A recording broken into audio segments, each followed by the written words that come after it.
L'inno nazionale ed un breve intrattenimento musicale per compensare una cerimonia dove saranno versate lacrime. Così il presidente della Corte d'Appello di Venezia, in apertura dell'inaugurazione dell'anno giudiziario, lacrime per la situazione in cui versa la giustizia in Veneto, a partire dalla preoccupante carenza di personale, la terza più grave in Italia, sia per i magistrati che gli amministrativi. Mancano le risorse e ciò ci impedisce, ribadisce il presidente, di fare quella giustizia di qualità che vorremmo.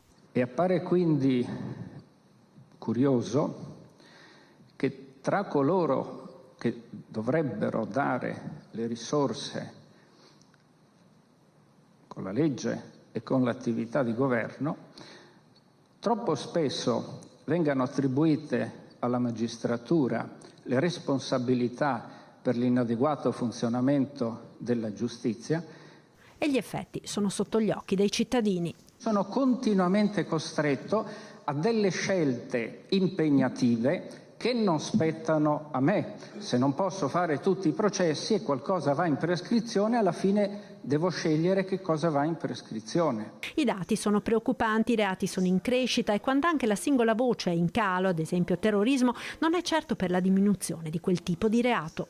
E della sempre maggiore farraginosità della normativa processuale, con particolare riferimento alla materia delle intercettazioni.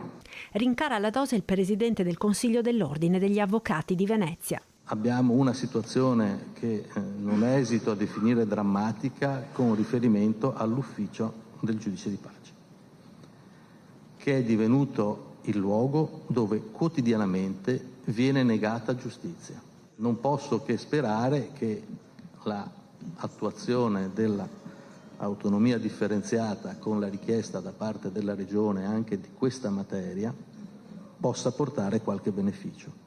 Guarda il bicchiere mezzo pieno il sottosegretario alla giustizia Andrea Ostellari, snocciolando i dati e gli accordi prossimi che porteranno nel giro di un paio d'anni all'incremento della pianta organica nei tribunali del Veneto, annunciando anche un importante appuntamento che si svolgerà a Venezia. Il contrasto al crimine organizzato transnazionale sarà tra gli argomenti centrali di un evento straordinario nell'agenda del G7 Giustizia in programma durante la presidenza italiana proprio qui a Venezia nel maggio di quest'anno.